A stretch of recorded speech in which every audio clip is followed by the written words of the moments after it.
Welcome to the EST Hangout. This is the EST Hangout, and today's guests are...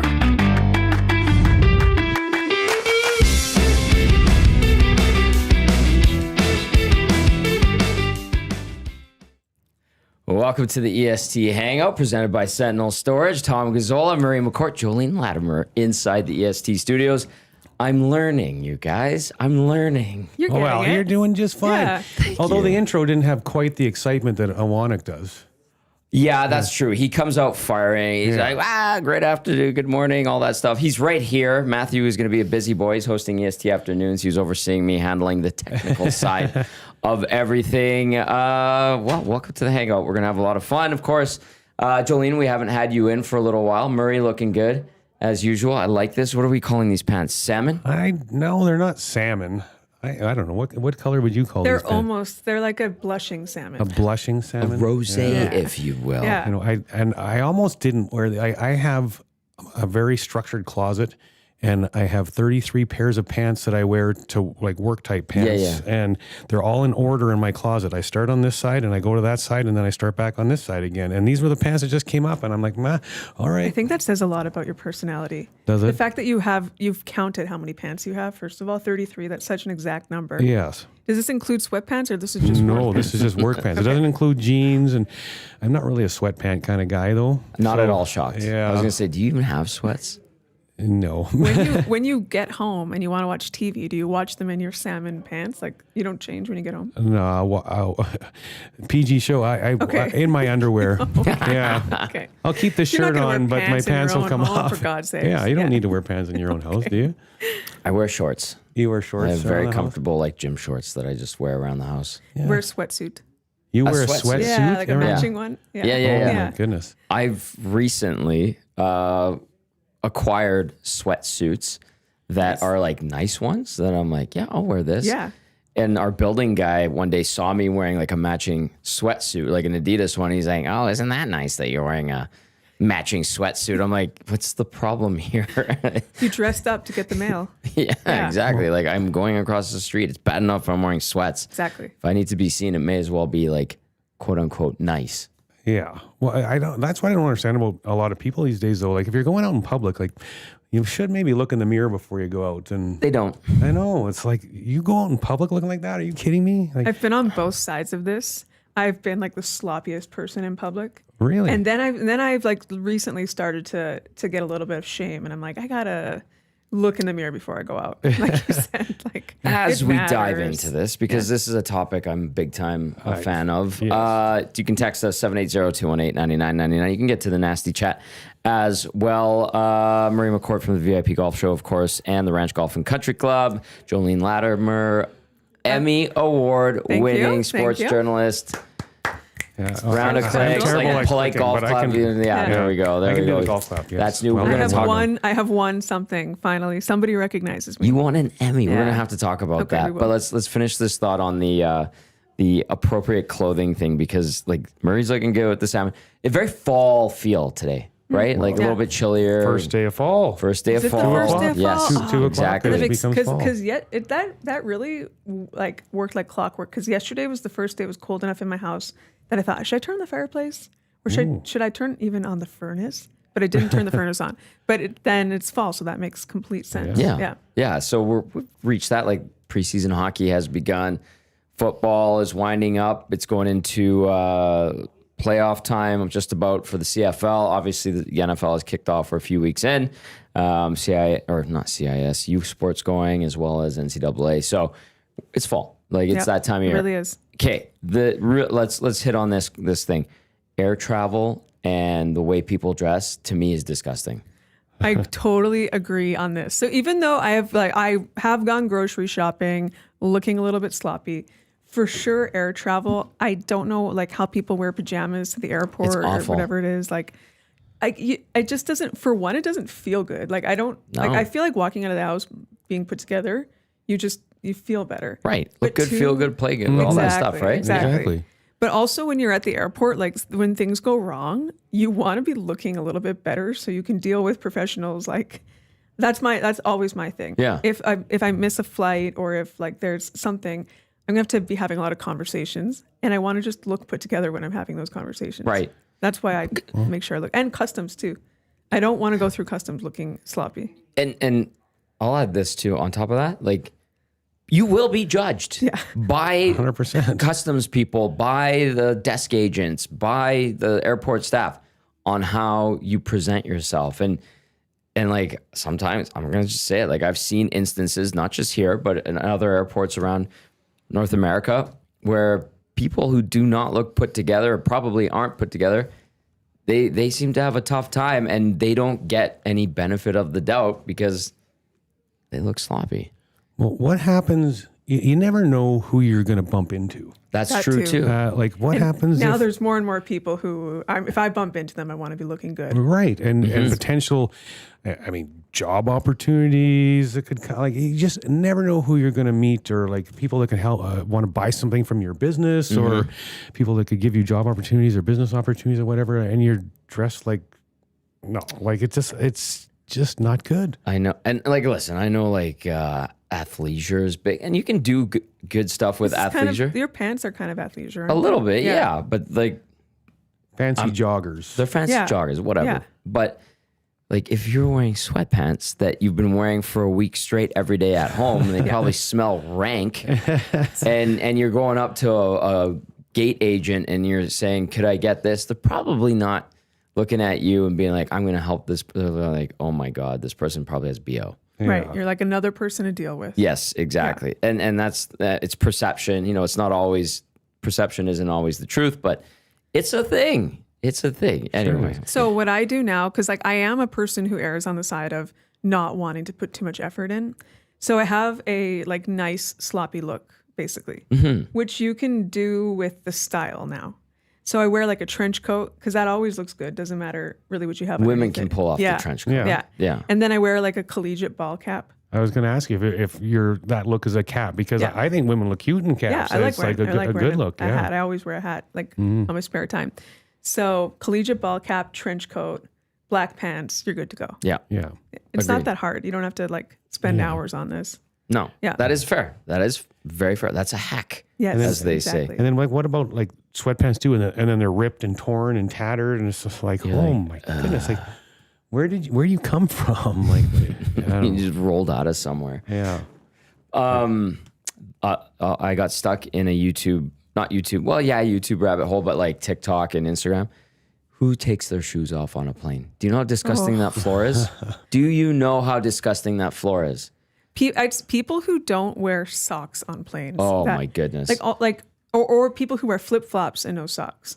I just don't think, like, how could it be comfortable? Because planes are so cold. Yep. Like, they must have amazing circulation. Now, I'm not going to lie though. I do that You do flip-flops. if I'm going to like Mexico or Dominican or Bahamas or something like that on vacation, I'm wearing shorts and flip flops, and then Shorts? either a button up or like a golf shirt on top. Your legs don't get cold on the plane? Generally not, but Wow. and if they did, I just think I'm about to get to 35-degree weather. I think I'll be okay. You have mental resilience to get you through the plane ride. Oh, I have a Respect lot of that. mental resilience on a lot of things. Yeah. Murray's a tough cookie. Yeah. Wow. But This is like your training. You're like, you just got to put yourself through some, like, make it hard, a little bit hard, so you can enjoy the warm weather when you get there. Exactly. Yeah. Okay. A little pain for like Right. a lot of of gain pleasure. coming. Yeah. the trick is apparently on planes, light layers. And you peel them off if you get warm. Totally agree. Yeah, light layers. I never get warm. I actually bring an extra blanket because they never have blankets anymore. Well, I know that's a boo. It is a poo. Yeah. So I have a little tiny one that folds up. It's like this big when it all folds up, but it will cover my whole body when it's a camping blanket. Now, are you guys sleepers on the plane? Oh, though? yeah. I can't sleep on a Immediately. plane. The Yeah. minute I sit down. I haven't heard I'm a with you. security thing in years. Like, Yeah. I don't even stay awake. So, but if you're asleep, how do you don't get cold? You're asleep. You don't know what's going on. You don't No, know how I- your body feels. There's a method. I can't sleep unless I'm warm. So I make myself really warm. I put the eye mask on. I bundle up in my seat, take the windows so nobody bothers me, Yeah. and then I'm set for the whole flight. And then you wake up when you land. That's what Exactly. I do too. And you can't sleep at all. I can't sleep on a plane, but I do pretend sleep so I don't have to deal with anybody. Do you wear an eye mask? No, I just close my eyes, put my earbuds in, and do not disturb. No one That's disturb your dad, as the Spanish sign says. Yeah, I here's the other thing, Marie. Apparently sandals are out. They're a niche. What are you supposed to wear and when it's warm? Light runners with like low cut socks. They've been out for a while. I don't know Yeah. if this is because I lived in downtown LA for so long and you can't wear sandals because there's too much debris on Yeah. the street. But I have noticed like people don't wear sandals for years. I've noticed The that they're not socks wearing with them. slides thing, it bothers me. Does it? It's awful. I It's do horrible. that that. around my garden. Yeah, but like to I've go out. worn it to the grocery store before. Yeah, it's an. That's what I'm telling you about being sloppy. It's a horrendous look. I'm just gonna say it. I hope I never see you at the grocery store. We need But to we get live very far apart. we need to We get just go to like the a- same stores. like a camera following you on your grocery store trips on the weekends or So a something. lot of highs, but a lot of lows. Yeah. A lot of lows. Anyway, we got that out of the way. A couple of texts have come in. I like this. Tube Sock says, I still do not own a pair of sweatpants or track pants. I believe you, Stephen. I believe you. Atif says, what's the proper attire for the plane? Also, are you ready for pumpkin spice everything? I will quickly answer no to pumpkin spice. No to Not pumpkin that I have spice. anything against it. Proper attire for a plane from both of you. Go ahead. Start with you, Jolene. Okay, for me, For- I already- yeah, give I us said the my ladies. Plane, my Yeah. plane fit, which is black pants, like a regular shirt with the trench coat, doubles as a blanket, trench coat, and the collegiate ball cap. Okay. Okay, good. Murray? Well, I also don't wear caps ever, so you'll never That's see me true. in a cap because if you saw me in a cap, you'd know why I don't wear a cap because it's not a Not good a look. cap person? No, Yeah. no, not a good look.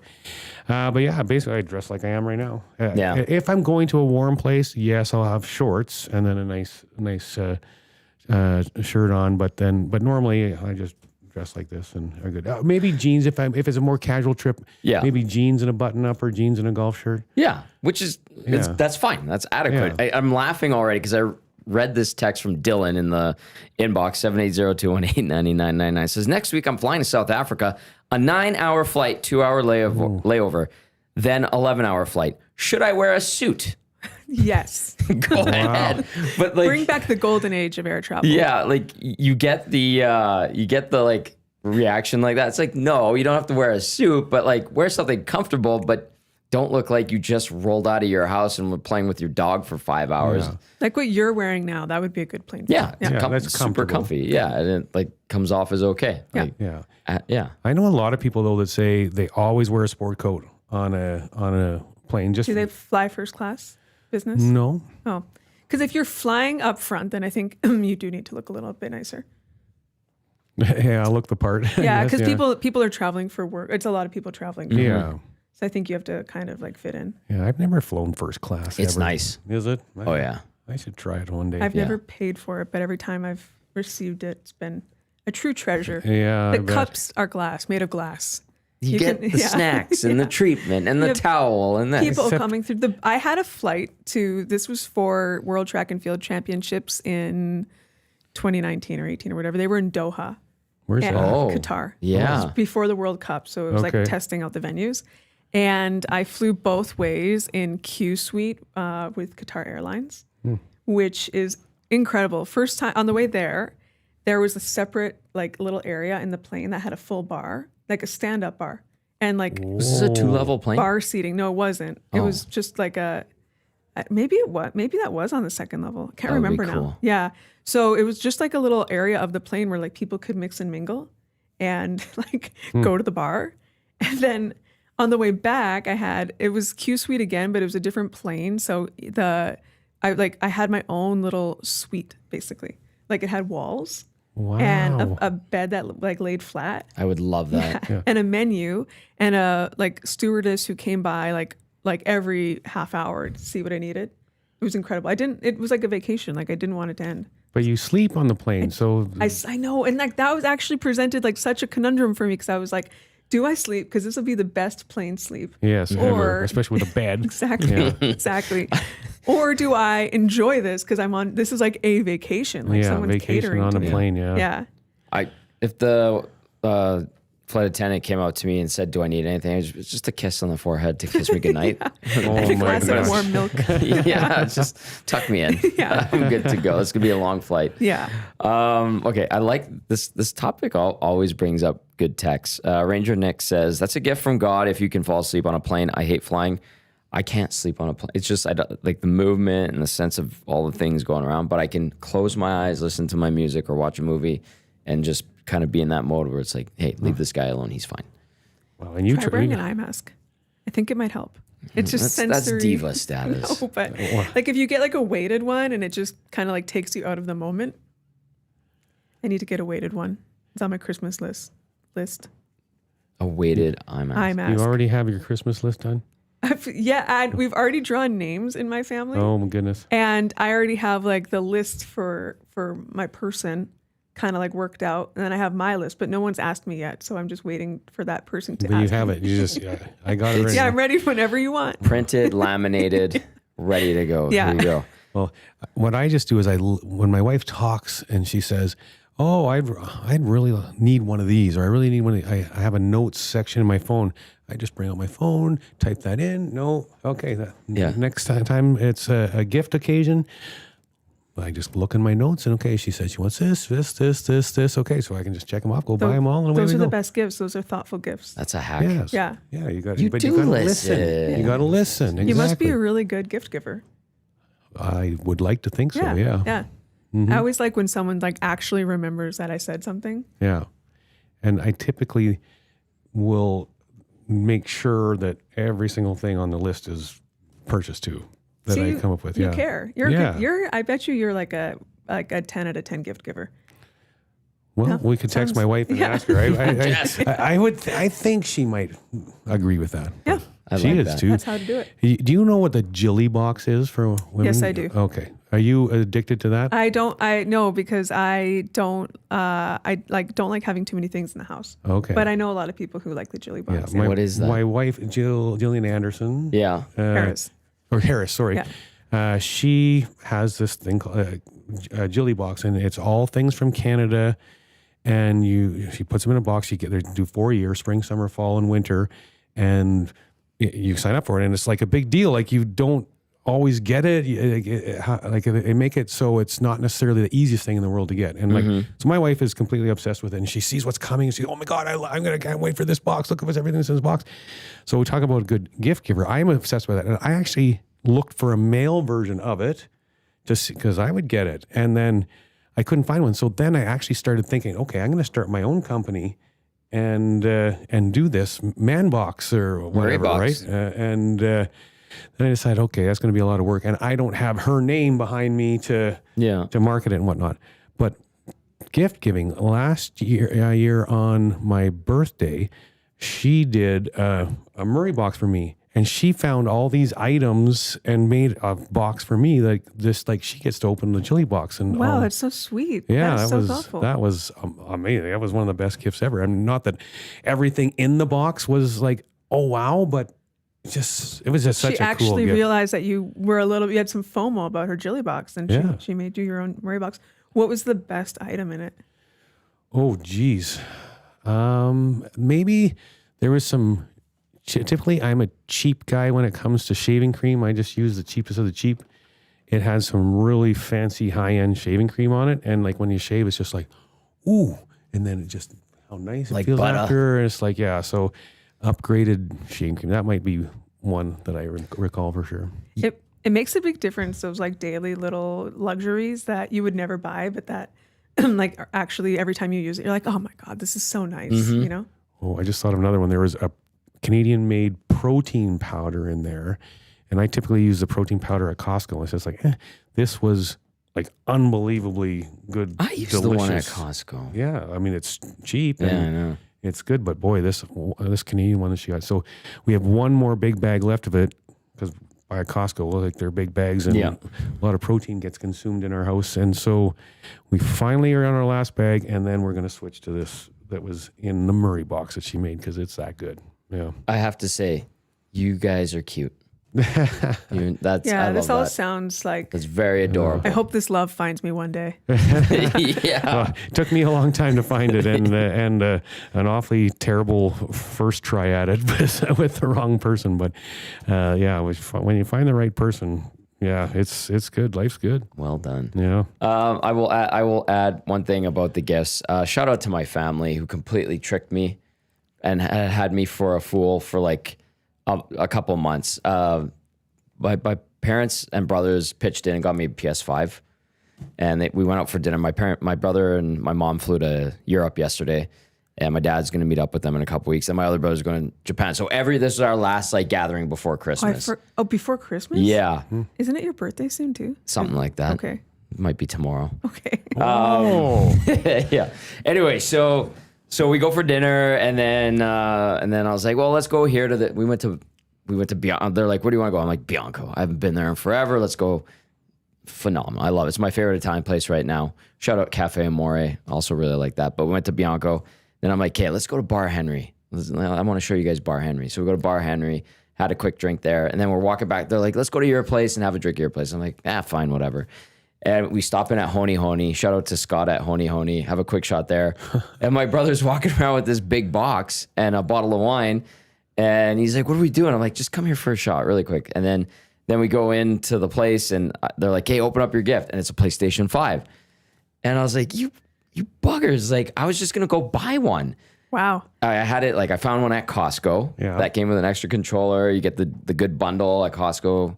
I'm a Costco guy. I used to work there and everything.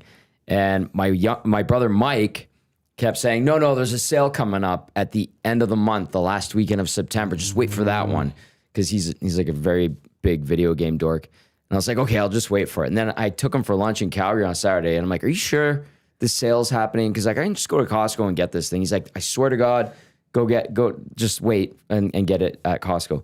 And then so the whole family had bought the PS5, and they're telling Mike, like, tell him not to buy it till his birthday. And so they played me really well. So shout out to my family and give them a round of clicks. Nice. Great gift. They did it. They played me like a fool. So. Are you hard to surprise?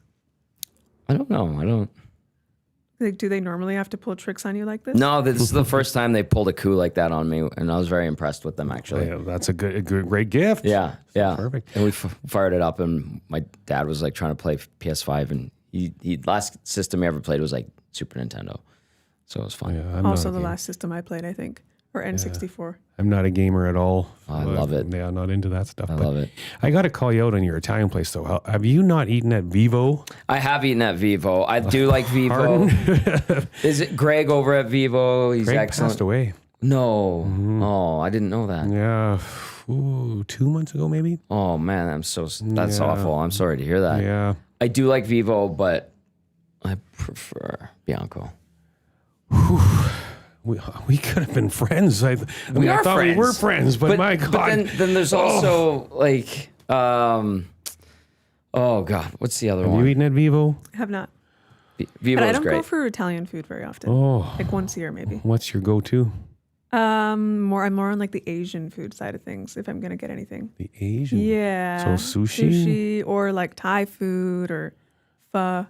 Italians, like I will have it, but Watch what you say. I know I don't Yeah, be hate careful it. I there, don't yeah. hate it, but it's not my first thought. You should meet my wife because I don't do sushi. She loves sushi, but we never go for sushi. Oh, perfect. I mean, she can join our girls' nights.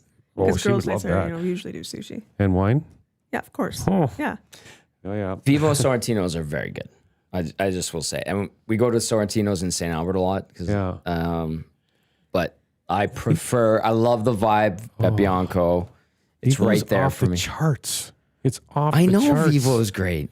Yeah. Have you guys tried Olia? No. Bolia? Olia? I heard it's no. awesome. Yeah, well, it's very similar to, what was the other one that it was? Used to Sorrentinos? be? No, Vivo. it was on Jasper. Ave, Barbrico. the one beside Barbrico. Corso 32. Is that it? That was like Corso very hard to 32, get yeah. into. Yeah. Oh, yeah, it's high end. So I think it's the same guy who does. Yeah. Yeah. I think that's the Costa family. Yeah. Yeah. It's good. Olia was good. Yeah, I don't The know. vibe is another thing here, Murray. That's the other thing. It's like one thing to have like the fancy restaurant, but it's the vibe. I've been to Mimi. Oh yeah, I And- was a regular there for a while. I'm not shocked. I had to stop that. Yeah, I'm not shocked. It does have a good vibe. It does. Yeah. But Ole is attached to Mimi. And there's also a sandwich place that Reed loves right beside it too. I think it's called Va. Yeah, Oh yeah, you mentioned that a few minutes ago, I think. I haven't been there actually, but that whole area is pretty fun right now. It is a nice area. Where is Yeah. this? Where? This is down- 120th Street, downtown? Jasper Ave, Yeah. around there, leading up to 124th, which is also a great area. We have sneaky good areas and great restaurants. We do. This is a good city for food, I think. It is. There's Yeah. a lot of great restaurants. It's really here. become that way, like in the last 10 years. Mm-hmm. Yeah.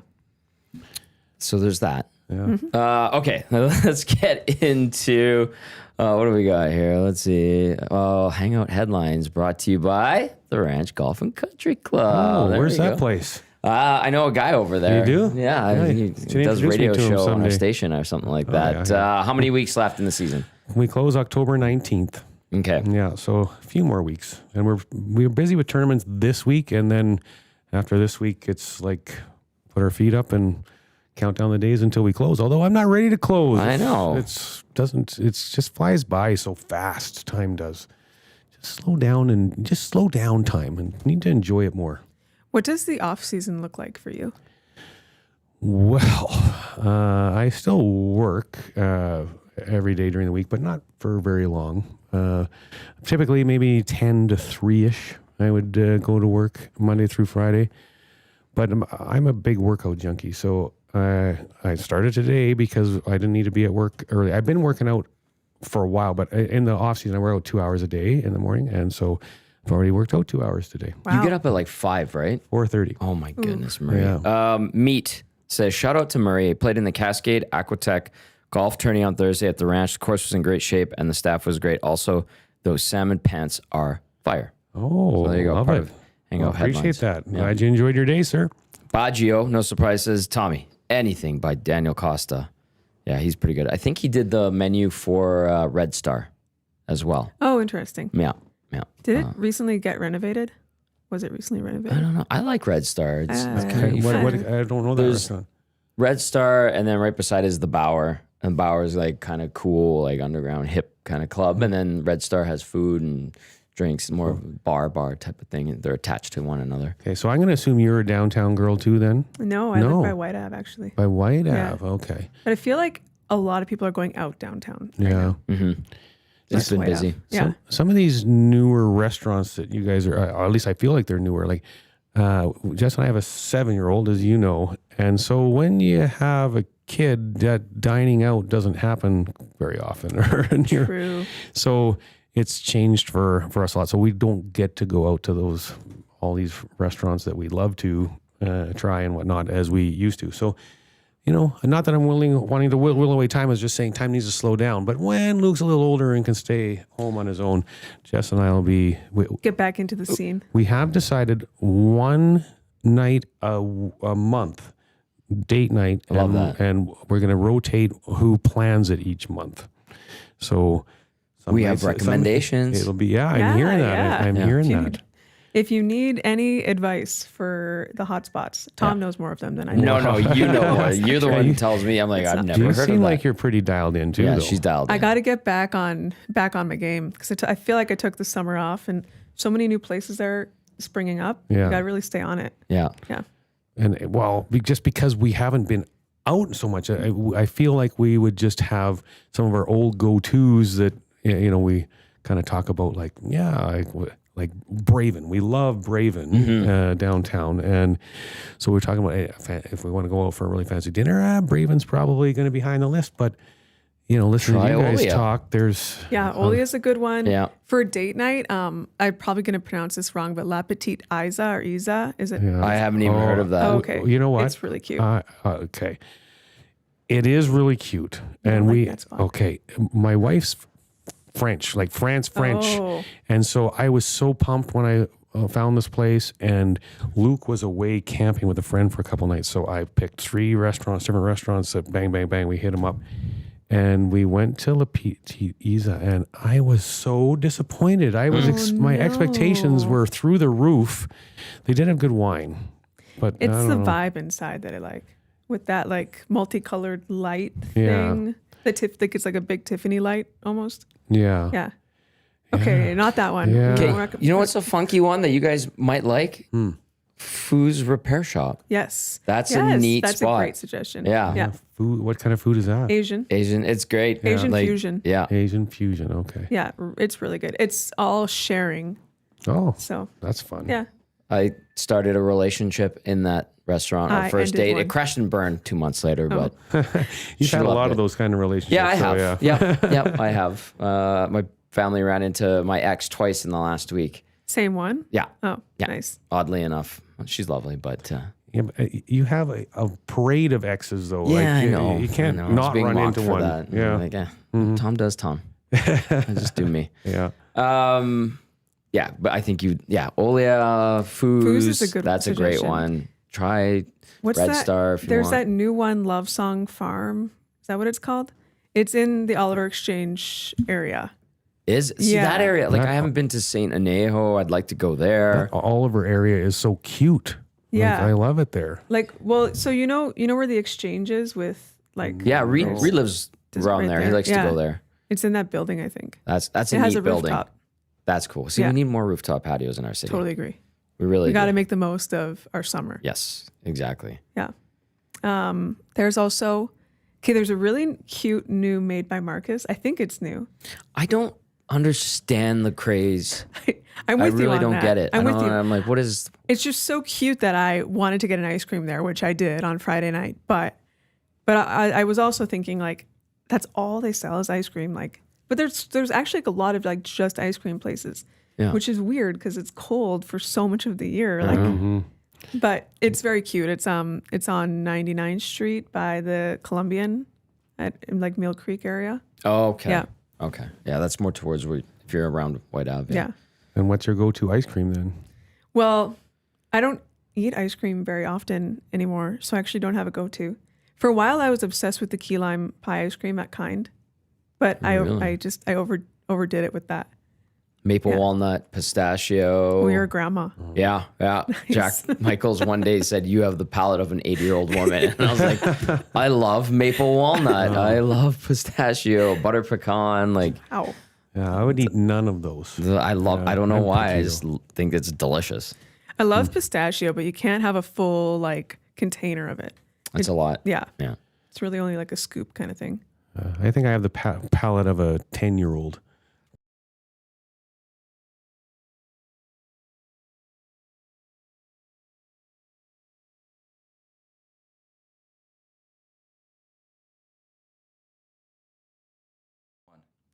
Okay, so you won the Emmy. Yeah, it's You have heavy. it sitting at home. I don't know what to do with it. It's heavy. Yeah, And you don't know if it's a flex to leave it out or Yes. to yeah. hide it somewhere.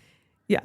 And I didn't go to the awards. So they had like a big award show. It's for the sports Emmys. It's in New York where they do it in like June, I think.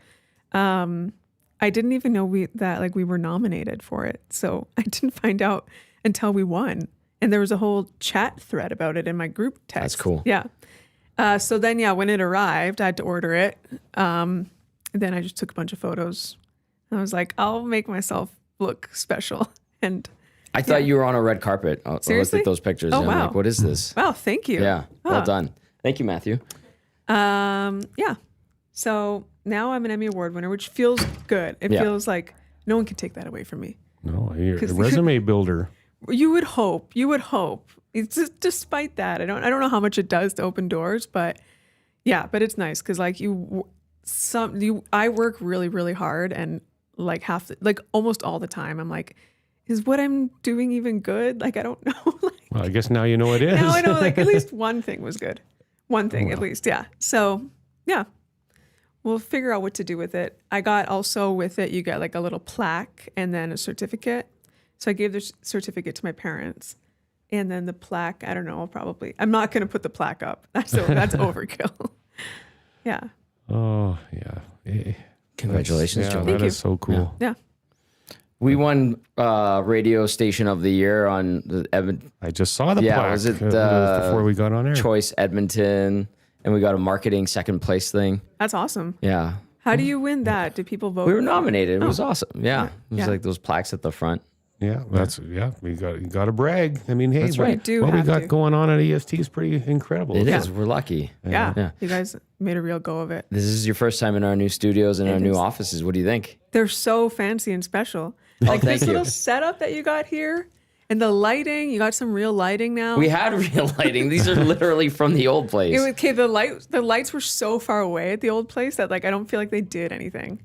You They might be were- right. Yeah. But now like you're in good lighting right now. Oh, I'm thank not you. actually not in good lighting, but you are. Do you want us to move some lights around Tom a little obviously bit? chose the best lighting. I did not. This is the host chair. Matthew is doing EST afternoons this week, so I'm doing Hangout solo. So he's off the hook for the hangout. Yeah, exactly. Well, anyway, good lighting. Yeah, I feel like this guest chair. Well, I guess I have that light.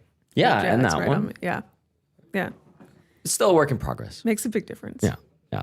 Okay. You can text us 780-218-9999. Get to the nasty chat, as well as Hangout headlines brought to you by the Ranch Golf and Country Club.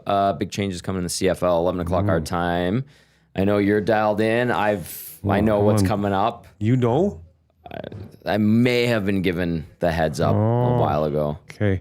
We need to go off air again for a few minutes. I'm going to torture it out of you then. No, I think it's good. I mean, I think this is a sign of the league. I'm not going to give away much. We're not going to see 4 downs. Well, I'd People are lose it if freaking we out saw that. about the Americanized version of the CFL. I think this is a step forward, what we're going to see today. Are you a CFL fan? So this is been established on the Hangout. I Yes. am there for the vibes. So I go to. Jolene loves the vibe. I do. Yeah, I'm there. I do love a good vibe. Okay. Yeah. So I go to a couple games a year. Well, actually, we have my family has season tickets, but we share them. But I don't really pay attention. I'm gonna be honest. You just drink. I don't even drink. Oh, I my. just soak it up. I just get some mini donuts. Mm-hmm. Good choice. The nice sun. People. I caught a football last time, like a foam football. Those are great. Do you Yeah. have that right beside your award on the Yeah, coffee it's table? right. It's They're my like 2 biggest accomplishments. right Yeah. there catching a football. They're hard to catch, but they have had more of them recently. So it's Vibe report. There are excessive amounts of foam footballs I've been noticing. Yes. Well, Yeah. I've got about 40 of them in my house. So I could have like brought you a It's dozen. not the same thing. You have to earn it. Well, I agree with the Yeah, catching it that's at the game. I think there's that little special hint to it. Exactly. Yeah. so what's happening, Tommy? I got to guess. What? Okay, let's go like this. What, when you heard there was big changes coming, what alarmed you? What were you most concerned about? 4 downs. That's not happening. That's I can not tell you right happening. now Okay. that's not happening. So I'm going to say the size of the field is going to change to get smaller, and the uprights are going to be outside the back of the end zone. Okay. That's a guess I've got. I have another guess that I think it's multiple things. I kind of have in my mind, what about no 2 divisions anymore, and it's just all in one division? I'm But I not don't hung think- up on the division thing. I don't think that would be mind. big enough. How about get another team in there to make the divisions equal? Like Well, 5 and I 4 had is- that thought in my mind too, but Yeah. I saw Dusty's tweet saying it's not expansion. I thought about a team actually going to come to Eastern Canada. I had that thought in my mind. I don't think that's out of the picture by the way. I think Yeah, at some point we'll it probably needs see to. expansion. Elimination of the Rouge. I could see. Let's do it. Being on that list. About damn time. Yeah. So those are. I mean, to be honest, I think the biggest things are going to be the field size changing and elimination of the Rouge. That's what I feel is coming. Am I close? What do you hear from fans? Like you're online a lot. Like what are other fans concerned about? Well, mostly like there's like a little brother syndrome. I think the people that love the league, genuinely love the game, don't want to see it touched. But it's been stagnant for 40 years, 40 plus years, right? It really hasn't progressed much. And we have not. The league has not gained the younger generation. Correct. So it needs to do something. So I hope whatever they're doing, that's what their target is. Without losing the Canadianity element. So there is like the diehards that are very protective of it. And I respect the hell out of that. Like I love the league. But there are things to me, and I love football in general, that when I look at the CFL, man, that's a bit silly. Like that we could tweak this and just get it sharpened up. And I think that this is what's going to happen today. We're going to see some of the elements that are a bit silly sharpened up. But there is a vocal traditionalist core of fans that does not want to. They think it's perfect the way it is, and it's not. And it'll draw the ire from them for sure. But I think it's going to catch people's attention, and when you hear what's going to be laid out, you're going to be like, okay, and why it's laid out. Then I think there will be an understanding. It's not going to be like super duper different. It's still, you're going to look at it, it's going to be the CFL. Like, you're like, oh, this is CFL. Just to me, it'll be things that make it make sense. But it, like Murray was alluding to, like, it really has been stagnant for 40 years. This is the strongest contingent of owners with the deepest pockets. The cap did go up this year, which is a good sign that the league is healthy revenue-wise. There's going to be a new TV deal that has to happen, obviously. And they're going to have to find ways to engage the younger audiences. And listen, a lot of it's grassroots, like get flag football going. When the Elks have kids on the field post-game, it's phenomenal. They did a drone show after the Stampeders game the other night. Stamps got their asses kicked. And I was leaving the Stamps locker room, and they had this drone show going, and there's still probably like 8,000 or 9,000 people sitting there watching kids and stuff like that. You need to engage, make it an event, bring the vibe. You know, you want the ladies in their 20s and early 30s going to these games, and you want the kid that's 12 or like Luke, because Luke's what, 7? 7. He's engaged. Dad, I know, he but will not miss a game. Yeah, well, Luke runs that directors club. I mean, that's his show. Yeah, I mean, pretty the much. kid's got personality. He's going all over the place. Hey, what's going on? Hey, Dave, how you doing? How's that hip? Yeah. That's Luke. So, but you need that. So I think it's gonna start. We're gonna start to see some change to make it more appealing. So fantasy is a big thing. I know Dusty's talked about that. I think he's gonna actually make it happen as well, like the season-long fantasy. As it should. I mean, that's going to engage the younger crowd. The sports betting does that too. For sure. Yeah. So I don't know. It feels like with the new leadership, with the new owners, there is a desire to actually implement change to bring the game to the 21st century. I have a fear, though, with the way I'm scared of how they're going to roll this out, because the CFL does have a bad habit of not doing things in the right way. Correct. And yes, if they just come out and say, yeah, this is what we're doing, and there isn't huge explanations, there isn't why are they doing this, and what their expectations are, the results. I mean, it has to be perfect, I think, what they do. And I'm scared that it won't be, and they'll be missing parts, and I don't know. I just don't have a lot of faith in the CFL, doing things in the right way. But we'll see. This text comes in and says, why is eliminating the Rouge important? Just change the rule to it must bounce inside the field before going out. Then the emphasis is run the ball out of the end zone. I don't think you're going to see the Rouge completely disregarded. I'd love to see personally, and I know people give me the gears when I say I would love to see the Rouge just gone. That's just my thing. But if it's modified, which I think we might see today, for the better, okay. I think that's a step in the right direction, and I like that. You mentioned flag football, and I'm curious what your thoughts are on how big of a component that is for the next generation. Huge. Because tackle football registration is totally declining. Yeah. And you see the NFL investing so much in flag. The CFL is behind, especially even in Canada. I mean, Jay Milne coaches a flag football team for his daughters. They're called the Packers. Why is there no flag football league with the Elks, the Stampeders, the Lions? Because the CFL is behind. That grassroots initiative, just to get people interested in football, just football, I think is sorely missing. And that's where the NFL kicks CFL's ass. I mean, in a lot of this, the NFL kicks every league's ass, basically. They're good. But they're good at what they do. But flag football is, non-contact, quote unquote, but it gets you playing the game and you can understand it. And then it's like, well, my daughter plays for the Steelers on weekends in the Sherwood Park League. She's going to watch football. She's probably going to watch the Steelers and curiously, and maybe she likes it, maybe she doesn't. But it's like, I think that's where the CFL has really missed out. It's that fan development component, and so much of it is participatory. Yeah. Like, especially the kids these days, all the research shows that they're playing fewer sports, they're going to fewer sporting events. But when they do get into a sport, a lot of times it's because they have they've played it, which concerns me about football because of the tackle component and that like becoming more of a thing for parents not really wanting to put their kids into it. So Luke's 7 in grade 2. He was telling me the other day that him and 2 other boys in his class are the only 3 boys in their class that play sports. What? One of them plays soccer. One of them plays hockey. Luke plays everything. He's in flag football, which, by the way, on every team's jersey in the flag football that Luke plays in has the Elks logo on it and sponsored by the Edmonton Elks. Good.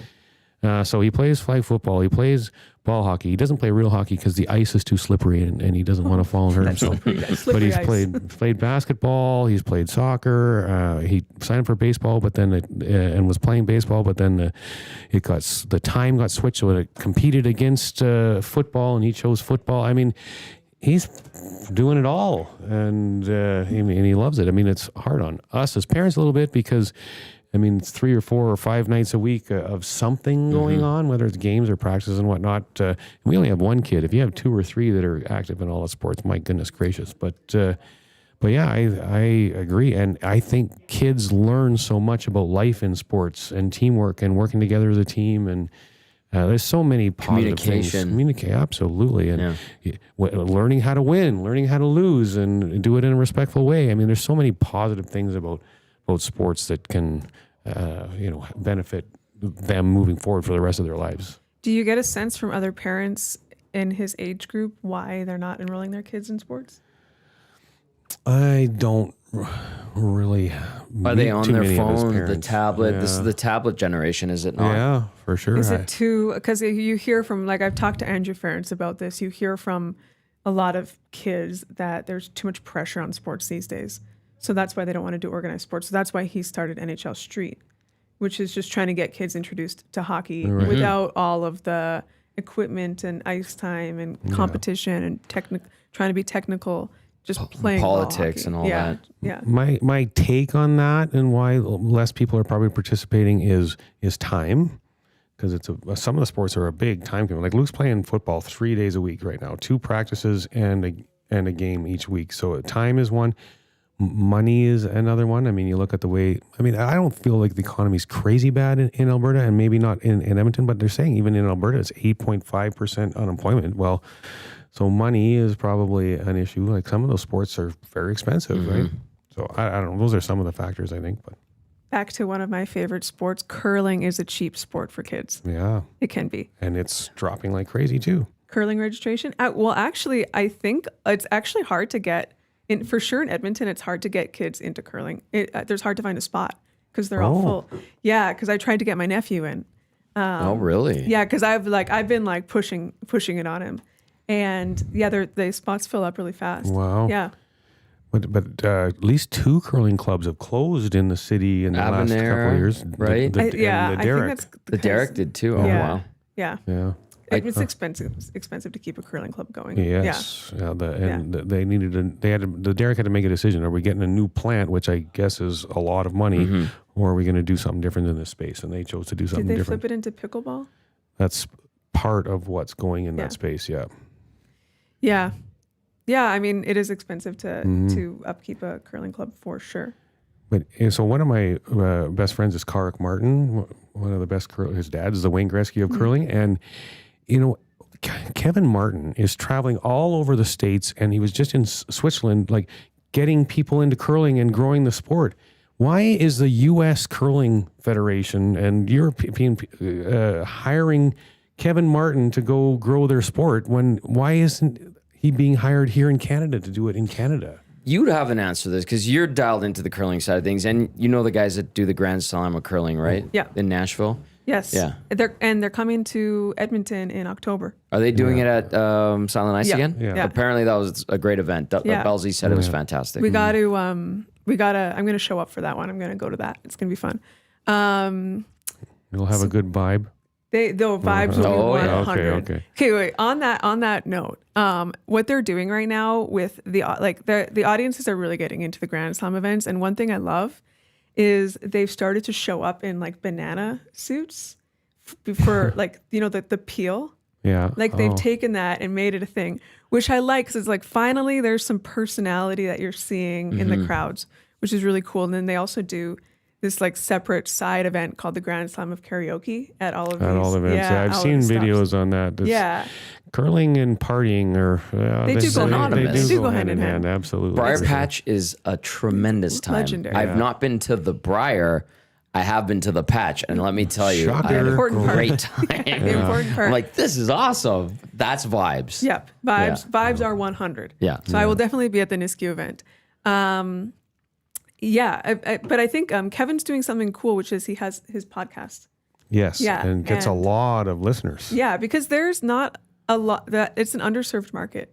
So he's one of the few people, along with the Grand Slam people, who are actually creating content that so many people are hungry for in curling because there's just not a lot of it. So I was actually with Karik and his family on Saturday. We were out at the ranch having dinner and stuff, and we were having a conversation about that. And his podcast it gets a massive listenership, but the biggest chunk of his listeners are in Europe, which That's incredible.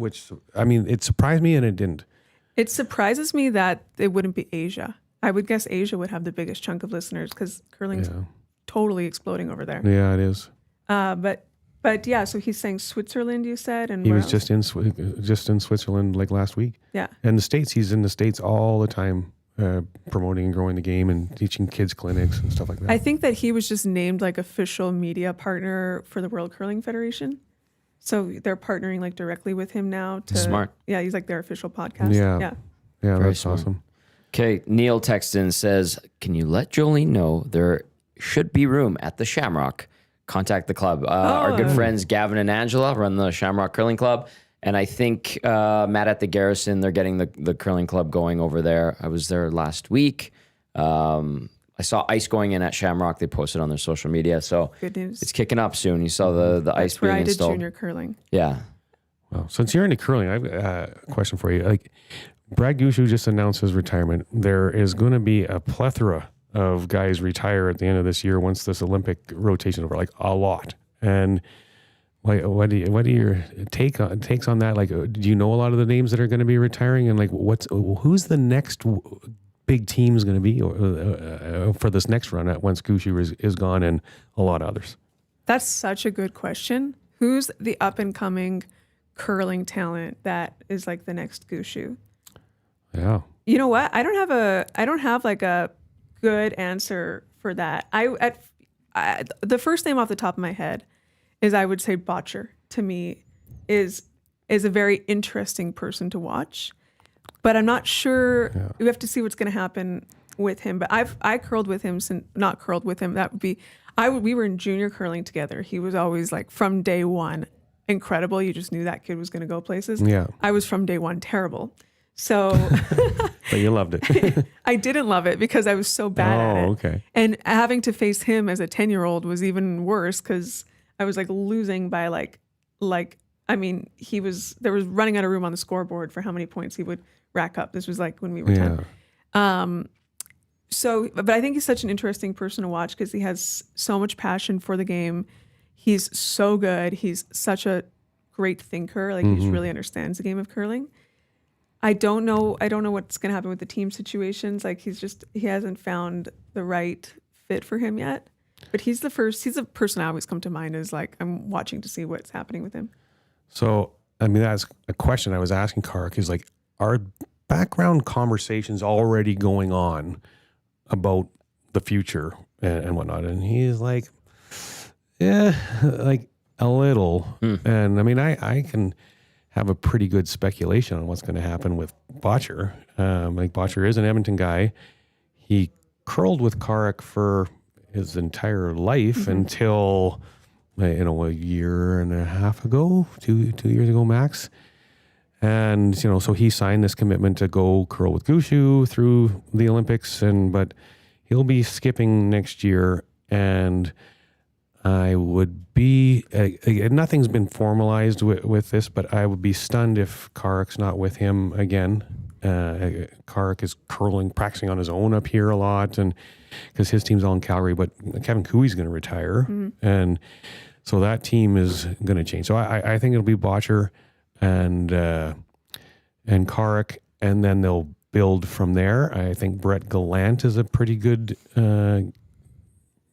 pick to maybe be curling with them, and then who their third would be is maybe still to be determined. I mean, it's all still to be determined. Yeah. This is some speculation and whatnot, but the other team though is Jacobs is going to stay skipping with that team, except Ben Hebert's going to pack it in, is my understanding, and so Brett Gallant could slide there too, or they'll be in the market for First year somebody. of the quad is always an interesting year for where people shift. And curling is weird in this way. It's so unique because in most other sports, you're not putting together your own team like this. You're trying out or you're getting, recruited for a team. But for curling, you have to assemble it's all DIY in Canada. Not every country does it this way. And I don't even know if this is the best way to do it, but it's the way Canada does it. And because Canada wins all the time, or is generally Not You're so getting much caught, anymore. man. well, Yeah. I know, but maybe Not so it's much time, anymore. like Hockey Exactly. Canada, it's time to Gotta adapt, or evolve, else yeah. we get left in the Exactly. dust. Yeah, like now Canada is not a guarantee in any division, whether it's mixed, women's or men's, to be on the podium. The field has gotten so competitive, and a lot of the other countries, like they will decide their Olympic team really far in advance. So then that team doesn't have to worry about politics like this leading into the Olympics. They already know like the year before the Olympics that they're focus. the team. Yeah.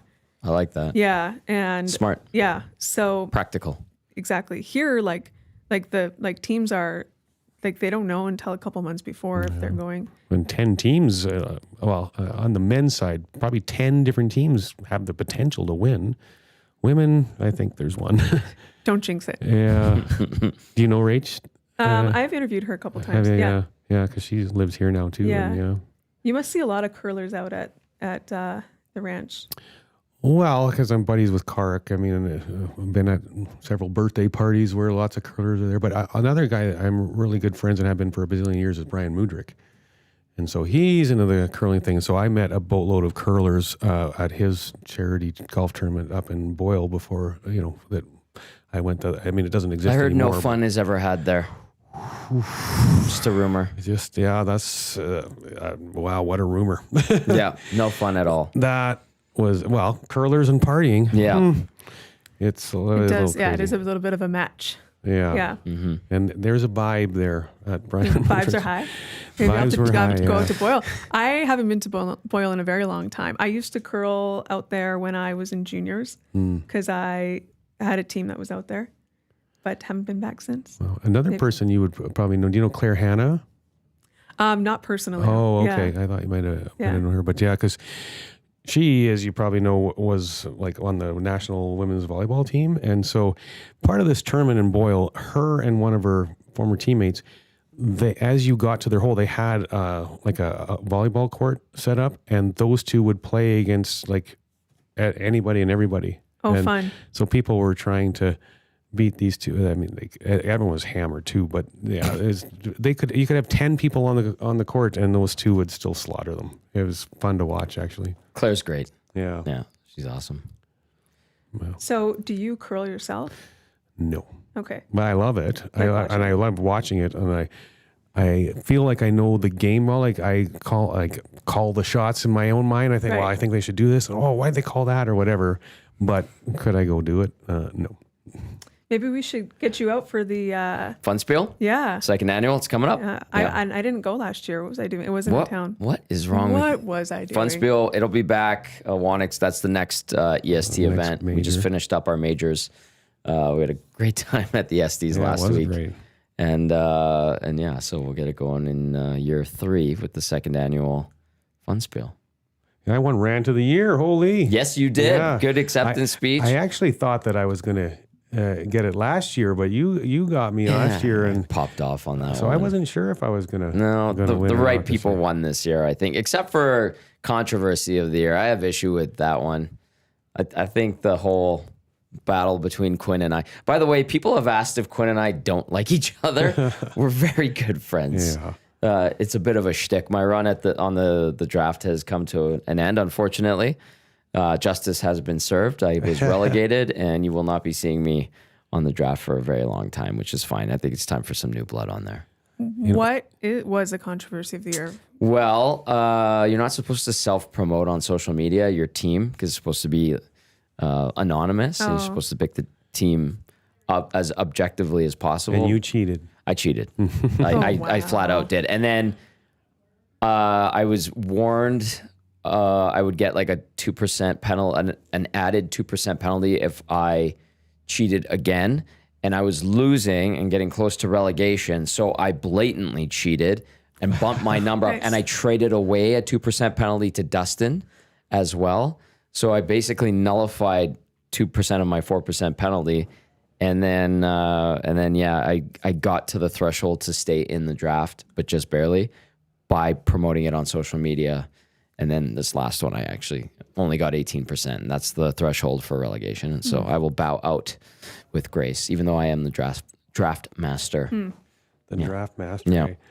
Boy, I'm just looking at my Blackhawks lines in practice today. Okay, before we get to hockey, let's give a shout out and say that portions of this hour are brought to you by the Hive Product Marketing, official merch partner of EST. They bring the buzz. Check them out, thehiveproductmarketing.com. Chelsea, I think, is coming back soon from mat leave, but they have a great group over there. They do, like I said, all our merch, which has been fantastic.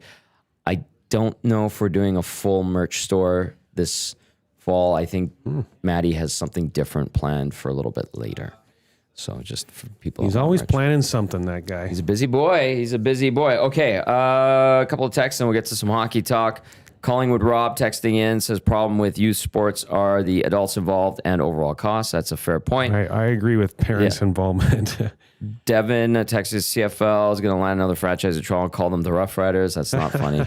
I'm laughing. Yeah. This one says curling may be the least sexist sport. Both men and women sweep, can clean the house and lead. Totally agree. Yeah. And that one's just asking about our new location. This one says, this is from Mike, the Michigan fan, says Matt Dunstone is the only Canadian that will be in that spotlight. Is that a name you're familiar with? Yeah. Okay. So Neil wanted you to know that there's room at the Shamrock. I will be calling the Shamrock today. And Neil also says we can always use volunteers to help out if anybody wants to sign that'd up. be so fun too. Yeah. Tom Gazzola, Murray McCourt, Jolene Latimer with you here on the Hangout. Okay, hockey talk. What are you looking at? Chicago Blackhawks. Well, no one listening wants to know about my Chicago Blackhawks, but talk about the Oilers. Okay, that Finnish defenseman that was the leading scorer in his league last year that came over. I can't remember his name. Defenseman. I think the guy's got a legit shot of being in the Oilers' top six. I think that's a crazy statement. Well, look him up. I'm going to. And have you not been hearing about how good he's done in camp? I don't think it matters. Quite frankly, don't think any. I think every spot on the roster outside of 13th forward is pretty much set. Okay, so Ty Emberson is locked in as the in the top six. Him and Stetcher, yeah. Well, this guy's better and younger. I'm not disagreeing. I'm just saying I don't think he's gonna get any opportunity. Time. Yeah, exactly. Yeah. Have you looked him up yet? Are you still digging that? Well, do you even know his name, Murray? Well, you should know him. That's an issue. I've been away. I went to the game last night. What did you think last night at the game? Well, half those guys are going to be cut in 2 days. So it was good to be back. I'll say that. I liked what I saw from Savoy. I'm looking for the training camp roster here because we don't even know who we're talking about. Who is this guy? We need Yoni in here. Yoni? Yoni. Yeah, I didn't see Yoni last night. Where? Well, that's too bad. I'm sure he'll have a mouthful about this if he's listening right now. Because sometimes he does listen. Yeah, he does. Yeah. Okay, Clattenburg scored in Calgary. He's a poop disturber. I like him. Which guy are we talking about? Atro Lepinen is his name. I'm going to bring him up on DB right now. Oh, okay. Yeah, I don't think he has a chance of making the team. I'm being honest with you. I quite frankly don't think anybody outside of the guys who are signed will make this team. Are you comfortable with Oilers off-season moves?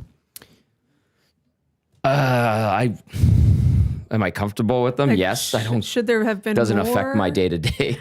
Are you happy with the moves that they've made in the offseason. I'm indifferent towards them. Do I think they're a better team? No. Okay. Do I think they're going to need to find better players at some point during the season? Yes. Do I think they're a Stanley Cup contender? Potentially. Do I think they're weaker than last year? Yeah. But yeah, no, it's just, I don't think there's many teams in the West that are better than them.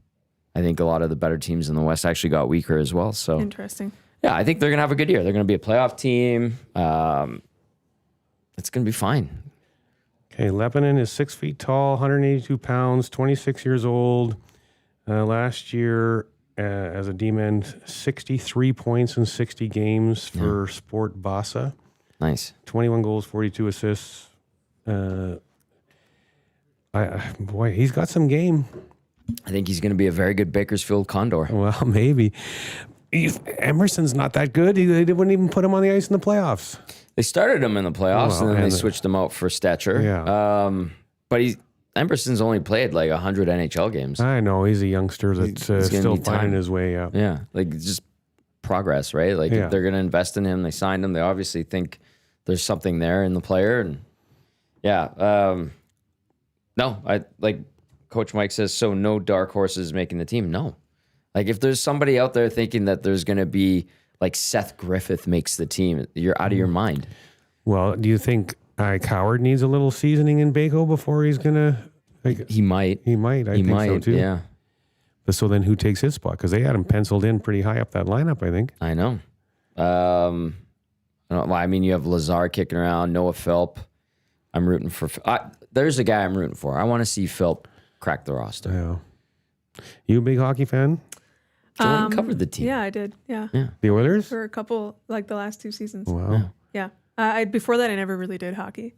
So it's different when you're a fan versus when you're writing about hockey. You have to Yeah. like understand a little bit more. Yeah. But now I'm going to be placing most of my efforts in the PWHL. Yeah. For the time being, at least. Right.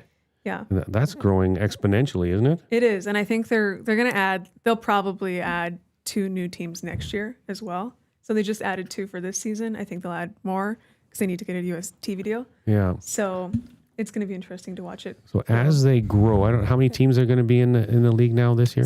There'll be 8. 8, and so 10 next year. Yeah, 10. Yeah. Is there, as they grow in numbers, is there the depth of player that will still be able to fill all these new teams and make it like still high quality? Definitely. There is, hey? Yeah, definitely. Coming up in college, there's so many high caliber players, but there's Yeah. also players overseas who would love to have a job in North Yeah. America. Yeah. So yeah, there's still a lot of talent. I think that they can easily add 2 more teams, maybe even another 2. Yeah, I think there's a big pipeline. We're going to Vancouver and Seattle this year. Yeah. Where after Vancouver and Seattle would the league look? And are they still owned by the same person? Yeah. Okay. It's all owned by one person. Every team. Wow. Yeah. Mark Walter Yeah. owns the Dodgers. Yeah. So I don't know. I've had a lot of talks with people about this. My hope, but it might just be a hope, would be Denver and Edmonton for the next 2 to like round out a nice Western Conference. Yeah. But Edmonton, I've heard from people who they say that we just don't have, like, it's just the market size is not big enough, which is fair. Also, their big goal that they've stated over and over again is that they want a US TV deal, national US TV deal with ESPN. Well, they haven't stated that, but that's who they're talking to. Yeah. So ESPN needs to see it like, right now it's like a regional league, basically. They added 2 in the West, but they need to see more in the US. So maybe it would be Denver and LA that they add, and kind of like they risk alienating their Canadian fans by not adding another team in Canada, but they need to build out the US side. So I could see them adding Denver and LA. They did the takeover. They did a takeover tour last year. A year ago, I'll back up. A year ago, they put out like an RFP to cities saying like, we're thinking of expanding. Please submit your proposal for why we should expand to you. And then for a lot of the cities that had submitted RFPs, they visited them on what they call the takeover tour, where they just staged like neutral site games at those Like cities. one happened in the Edmonton, here, right? The one Yeah. in Edmonton. So Denver's takeover tour stop was really successful. So that's why I think that they would add one there. They didn't do one in LA, but I could see Southern California being a place that they would want to crack since they're so committed to New York. How would they alienate the Canadian market if there's already a Montreal, an Ottawa, a Toronto, and a Vancouver in the league? We don't have anything else out west, so it's just Vancouver. So I guess Prairies have nothing. I mean, let's not kid ourselves. We're a little bit isolated in the Prairies. Yeah. We're not top of everybody's mind. Yeah. And that's just the way it is.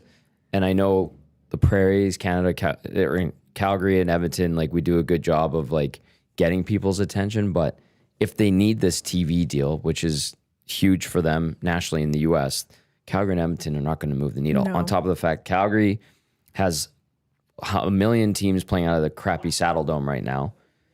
We here have a lot of teams. Well, we've got the Oilers and the Oil Kings. I don't haven't think heard they want a third tenant. Yeah, I haven't heard anything about a NLL team in a long time. So I don't think that's happening either. I don't think top of mind a PWHL franchise for Edmonton or Calgary is there right now. No, I don't think it was my hope. I thought because this Edmonton stop was super well received. Well, I was going to ask that. And that's- I thought it was I'm glad, too. incredible, wasn't it? The league loved it, and especially Edmonton did so many things around the game.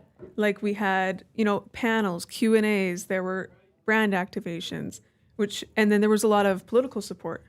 So like people inside the league like noticed that, which came off really well. Edmonton came off so well. So I had a lot of hope, but to me, it'll get there eventually, Yeah. right? Like Yeah. there's other priorities that need to be tackled. Like you mentioned, the TV deal again, getting these American franchises Yeah, running. exactly. Like that's their big goal, is to get this TV deal, and it makes so much sense because that's how the Dodgers have built so much value, is through their TV deal. And so Stan Kasten is he's very involved with the PWHL. Mark Walter obviously owns the league, so they're thinking building it the same way that they built value for the Dodgers. So that's why they're like pushing so hard for that. So yeah, I do. Like just from who I've talked to in the conversations, like I do think that the next two will be in the U.S. How many games are they playing? That is a great question that I don't know off the top of my head.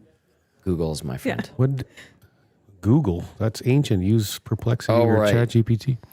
What would there be any, instead of Calgary and Edmonton? What about an Alberta team? Yeah, I've heard people kind of like daydream about that. Yeah, like Alberta something. Some of the game, maybe 40% of the games in Edmonton, 40% in Calgary, 20% in Red Deer. I mean, I've heard people, so they kind of they have like a New York team that's not in New York City. And That's the Scepters, right? Yeah, the Scepters are Toronto. Oh, sorry, Sirens. That's yeah. right. So they've moved around a lot. And that's actually been a reason that they say they haven't developed much of a fan base in New York. But also the Minnesota team is just Minnesota. So they've done like 2 state teams basically. So I could see them potentially doing an Alberta team.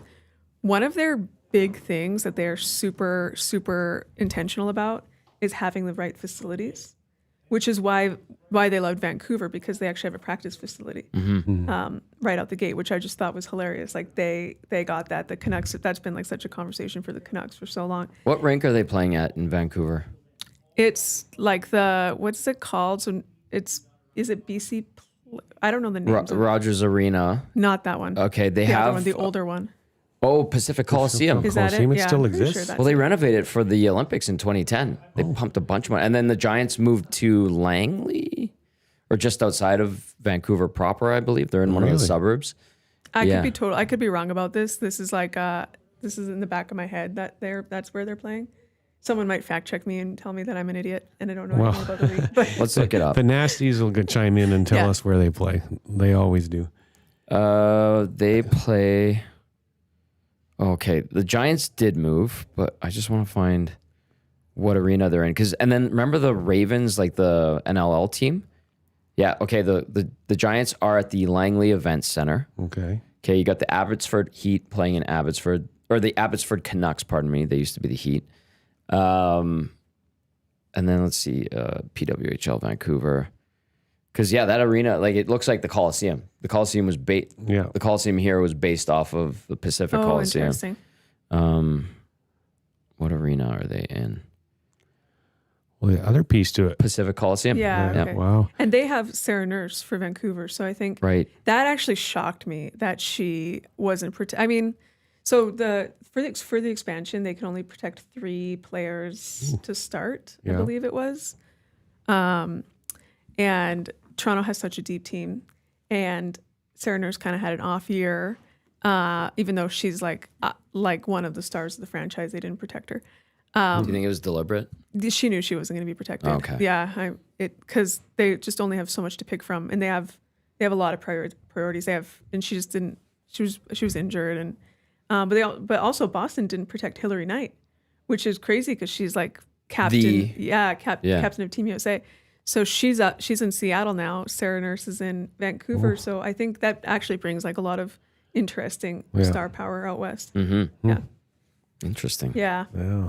So it'll be a good year. 30 game schedule. 30 games. PWHL, by the way. All right. This is the EST Hangout. Tom Gazzola, Murray McCourt, Jolene Latimer with you. Of course, portions of this hour brought to you by the official drink of the EST Hangout, the Finnish long drink, Pride of 1952, where it was created for the Olympics. I was in Helsinki and they're like, have you had long drink? And I'm like, what are you talking about? I would like to. And they're like, Olympics, Helsinki, 1952. You can now enjoy the long drink at local liquor stores. I have had the peach flavor. I had it in the U.S. It's delicious. Haven't seen it here yet, unfortunately, but they have the sugar and non-sugar. They're fantastic. They're also partnered up with Ice District, and there you can find, and at OEG in the arena, you can get the long drink. Very, very popular now. That's a really cool story. I didn't know that. Yeah. Yeah. I have to go. It's delicious. They have it on tap when I was in Finland. they? Yeah, they had it on tap, and I was like, what? Is that a beer? They're like, no, it's long drink. Try it. You learned something new today, and that's a good day. Yeah. That's a good little piece of like Olympic lore. Yeah. Yeah. So, proud partner, and good to have them on board as the official drink of the EST Hangout. You wanted to say something? Well, I can tell. You're thinking about something. You think that this training camp of the Oilers is not an open camp. It's Correct. The team is. I mean, open. Let's quote unquote. He's still This feeling Thomas salty that is getting all kinds of opportunities. Played center last night. He was okay. Yeah. I mean, we have to look at the contracts these guys have too. I mean, if you have a 2-way contract, Then you're easy to. it's an easy move. tell. Like Yeah. who honestly, like I understand we're curious about certain players. You're hopeful for guys in the pipeline. Like I'm sure there's probably Oiler fans out there that are like, let's get Roby or Venti going, and let's see what Alec Regula can do. Regula played last night, by the way. He's not good. Well, Stan Bowman really liked him because Boston had a plan for him. They plucked him off waivers, and they kept him around. They gave him the contract. He was a Blackhawk, and Stan Bowman's useless. But anyways, Hey, I don't know why they brought him in. Exactly. I said it when they did it last year. I'm like, I don't know why. Don't understand why he's the guy. He's here. That's fine. It's him and Jeff Jackson are running the show. But yeah, they thought that they had something in Regula. But there's no, like, if you sat down in this chair and you said to me, I really think this is Luke Prokop's year to make the NHL, I would be like, that's nice. That's wishful thinking. Good local boy. But no. Like, I'm at the point now where it's like there's no real spots that are going to be duked out this training camp. Like, if you're telling me Josh Brown's got an outside chance to make the team, I'm like, no, they're going to bury his $1 million in the minors again. But I was looking at the roster up and down with the Oilers the other day, and some of the ages of their players was like, oh, I didn't realize Zach Hyman was 33. Mm-hmm. Ekholm's 35. Already started to see some injuries last year. Like you can't think that there's going to be improvement out of him moving forward. It's only going to decline, and injuries are going to happen more and more as he's that age. Like, so my question to you guys is, how long? Like even Draisaitl and McDavid, they're pushing 30. Yeah. So how long is the Oilers' window right now to truly still be competitive? That has been the question, I think, for like On, at least on like Connor McDavid's mind right now, why he hasn't signed a contract? For sure for him. Yeah. Yeah. I mean, I don't know. 4 or 5 years, Yeah. honestly. Like, You still think it's that long? yeah, if you have a good team around those guys or good players supporting cast, then yeah. Recovery is so different now than it was even like 10 or 15 years ago. And I think you're seeing guys have much longer careers because of that and peak later. Some guys, yeah. Yeah. Well, look at Kopitar. I mean, Kopitar had a great season last year with the Kings. Just announced that this is going to be his last year. He'll probably have an outstanding season. Like, he's going to go post to post. Very consistent, very good.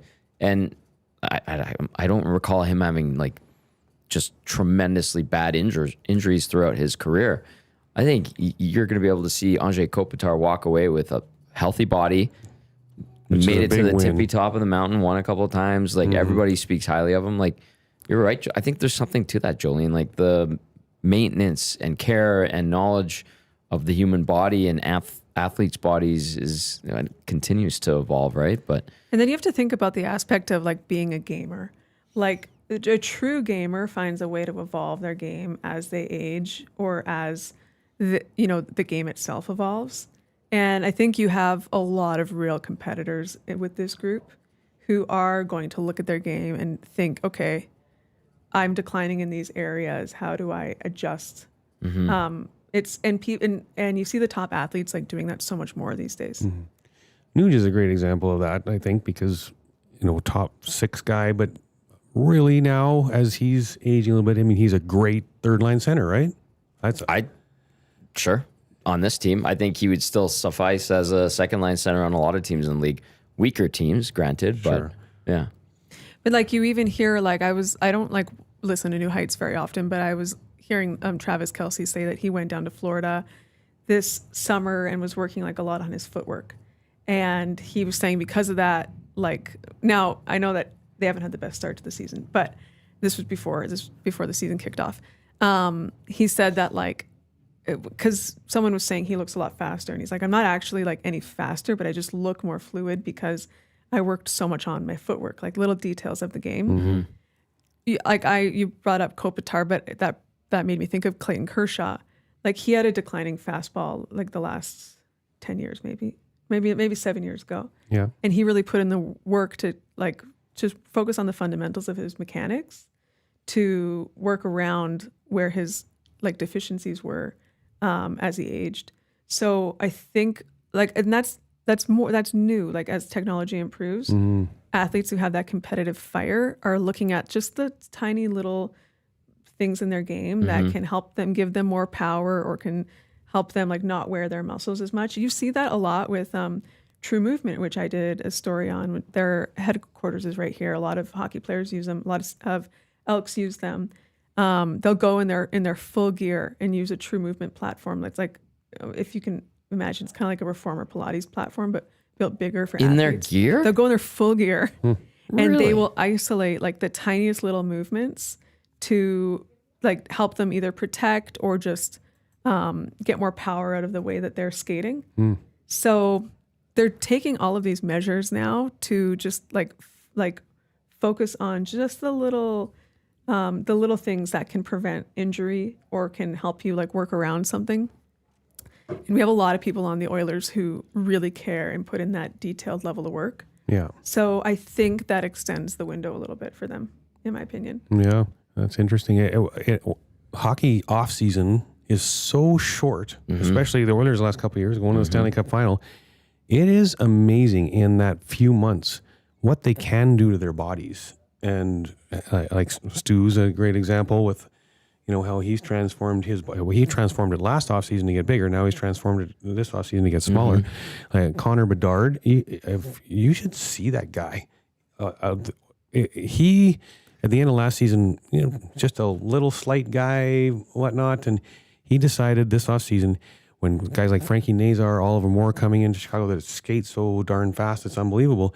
He thought, I need to do some things this offseason so I can get faster and skate as fast as those guys do. And so, yes, it's early in camp so far, and you see videos and stuff, and it's like, holy crap, is Connor Bedard skating faster? But also, his arms, I mean, he is an absolute tank now compared to what he was 4 months ago. Well, he's getting old man strength now. He's Yeah. going to be, what, Starting 20? to come in. Yeah, old man strength at 20. well, Yeah. but I mean, you're not a kid anymore. You're not a teenager. And, Yeah. and the old man strength. Or Starting to build. Yeah, you start building. That'll peak at 43. Yeah. Declines after that. What exactly Thanks, declines Jolene. after that? The old man strength. He Old works man out 2 strength. hours Yeah. a day. He looks great. Yeah, Are you turning 40 tomorrow? Quiet. Oh, Was you that the are. number? No, I'm not confirming or denying It's anything. okay. I won't give you a hard time because I don't like thinking about how old I'm turning either. Age is just a number. I ignore it. Yeah. I don't celebrate my birthday anymore. Did I find some don't gray either. hairs in my head? Yes. Yeah, but Scary. you can't, with your color of Blonde. hair, you Yeah, I don't know. really Blonde notice is so them. good for that. I Yeah. know. Yeah. Thank God. Lucky. I know. Mm-hmm. I know, right? Man, people think I'm reverse aging though, that I'm Benjamin Button. looking younger than. You're lean and mean. When you like dialed it in on the body like building and focusing on like working out, like you leaned out really well. Yeah, definitely bigger. With people that are bigger, they look Yeah. older than they are. I think, anyways. Like They can. bigger, like more muscular. Makes them No, look older. rounder. Yeah. Yeah. Yeah. Muscle really helps you age well. Yeah, For sure. it's so important. Like I obviously do tons of research on it, and that's part of why I do it. But man, like like you said, at 40, I didn't know that number 43. No, I was just guessing. Well, okay, because if as you age, you automatically lose muscle unless you lift weights to I was gonna keep say, your like, muscle and grow it. even to keep, like, how do you? It's hard to gain muscle in your late 30s and then into your 40s. Like, that's hard. I feel like you have to Stack work twice days. as hard. You You gotta- stack days, as they say. You can sure do it. It's just you have to be more regimented than you like. It's easy when you're 23 to gain muscle for sure, but yeah, you can sure gain muscle as you're older. You just need to be diligent about what you put in your body and work out in the right way. Shout out to Simon Bennett, by the way. He, my back had been killing me. Lower back, like SI joint, had been bothering me for years. And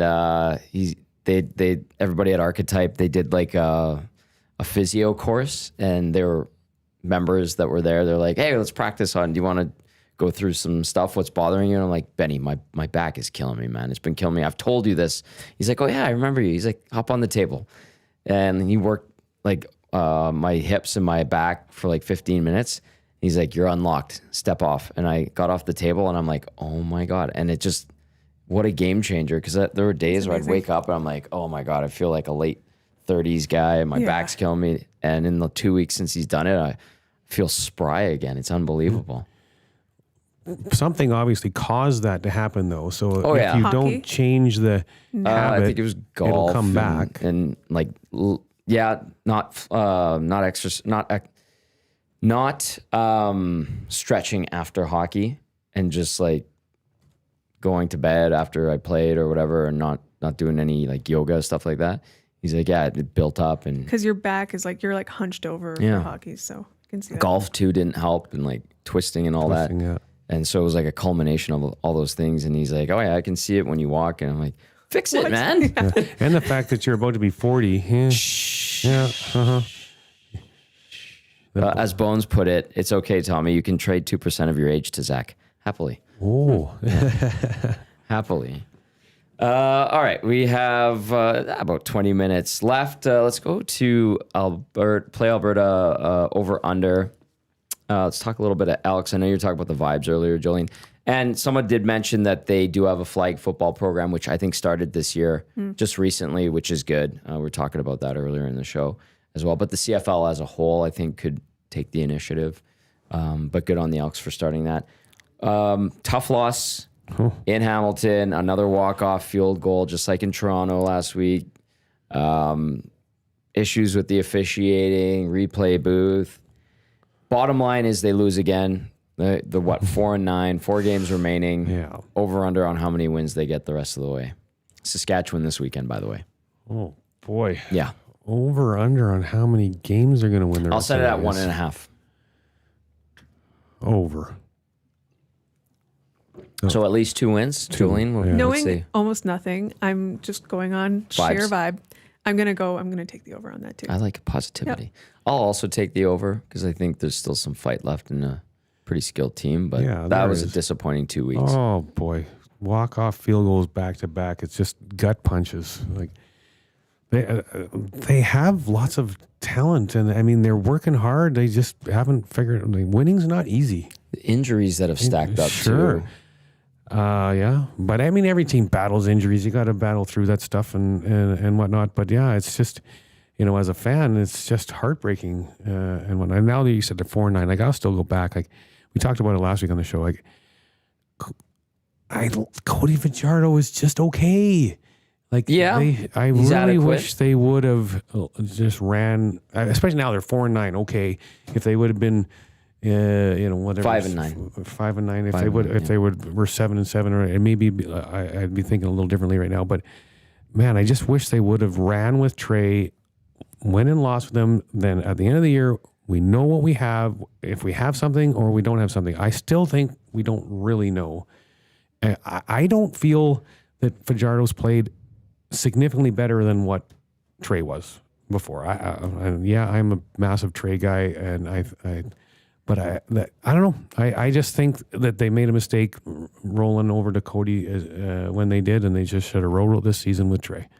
The 5, what did they give Trey? 5 or 6 starts. He had 1 win. I know that's a good chunk of the season, but I think about this too. Was that enough time to truly gauge? And were they like, all right, we gave him a little bit of runway. He faltered. We're going to this other guy. It was one game. He had one really bad game. The others ones he was okay. Defense was horrible to start the year. It was Yeah. discombobulated.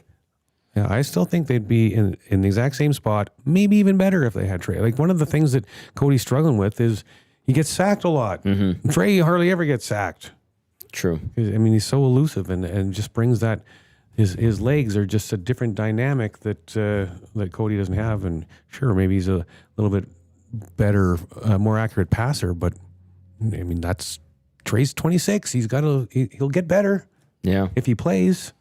It's interesting to like talking to players around the team, and I remember it was Stephen Dunbar at halftime. I was interviewing him, and they had just switched from Trey to Cody, and I kind of asked him like, "Hey, how's the adjustment over to Cody?" And he gave praise to Cody, and I was listening. And I threw it up to the panel, and I was listening to the first spiel that was coming from the panel. It was Milt Stiegel, and he goes, "That sounds like a guy that is telling everyone he wants Cody to be his quarterback." And then the other thing too is a lot of guys talk about Cody Fajardo's presence. He's huge in that part, and leadership for sure. And leadership, and I think that's where he's got a leg up on Trey, and I think that's where the coaching staff, maybe Ed, you looked at it and go, all right, it's time to just go to this guy, try to make sure we make the playoffs kind of thing. Yeah. And unfortunately, it hasn't worked. I mean, the walk-offs, the 2 losses to Hamilton were brutal. Just in the fashion that it happened. The drop touchdown by Keon Julian Grant here, and then the walk-off on Saturday, and then the walk-off last week to Toronto. Jared Dagey coming in and leading the last second. It's a bad beat after bad beat. If you were at the poker table, you'd be pretty pissed off about how you're getting these bad beats. Yeah, because they'd be, what, 8-6 if they had those wins, right? Like that's 3 that they should have had. They'd be right there with the stamps. Yeah. So the only positive thing is that at least they're not getting blown out anymore. You can see it. There's going to be a good team. Yeah. This is going to be a good team. Because even like last year or the year before, it was miserable. Yeah. For 5 years. Yeah. 5 years. Yeah. Yeah. But I think you can genuinely say they've started to build something. I think. Yeah, I agree. And it's not just hot air when you're saying it. You look at them and you're like, no, there's something starting to build up here. It feels like. I'm curious your perspective on this because I haven't paid a lot of attention. With the new ownership this season, what are like maybe 1 or 2 changes that you've noticed that are really making a difference? Well, I think they just showed a new gym that was built for them at the stadium. In my suite.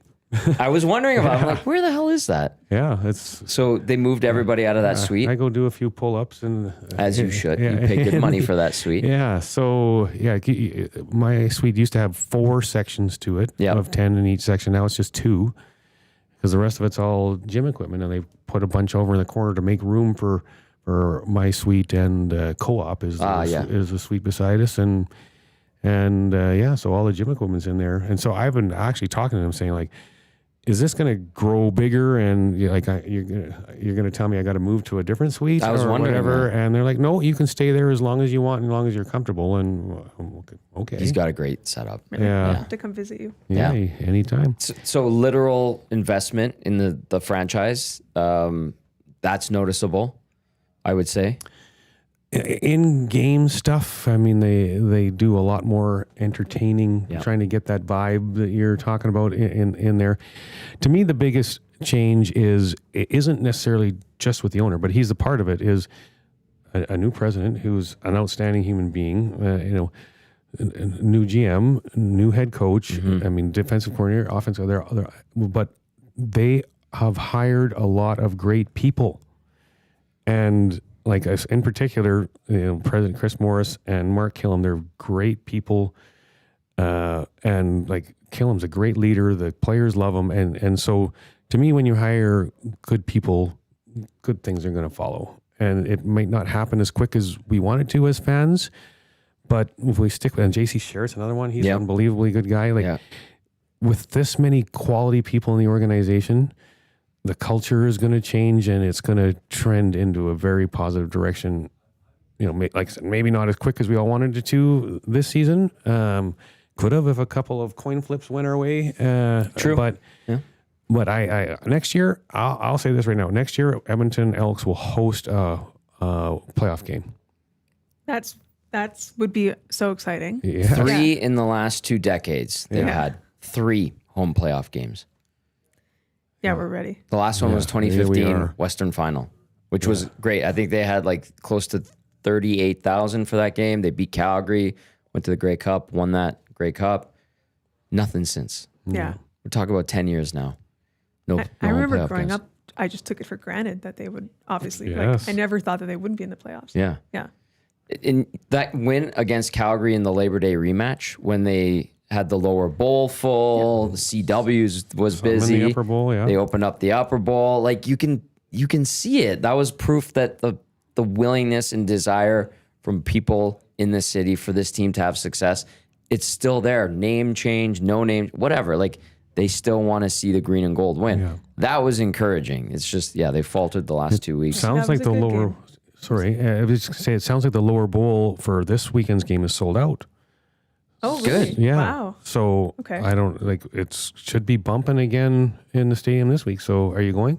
I'm going to be away, but that's too bad because if I was going to be here, I would definitely go. Yeah. Yeah. I love, like, I was at that, the Rematch? Yep. Yeah. It was fun. Mm-hmm. Really Yeah. fun. Yeah. It was a vibe. Yeah. It was And legit a what vibe. is the capacity of the lower bowl? Does anybody know? 31, I think. That's a lot of people. That's a lot. See, it doesn't feel like a lot because that stadium's so big, Mm-hmm. but that's more people than Rogers.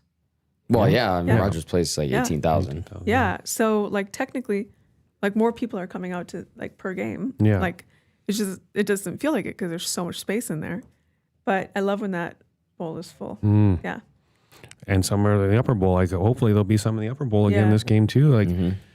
I wasn't a fan of them just doing that. I get it for the vibe and the culture. They needed to do that perhaps, but knock on wood, we're not that far away from that being back open again. Oh, and I think they should even one side, renovate and open take it one out. side of it or What something. The upper bowl.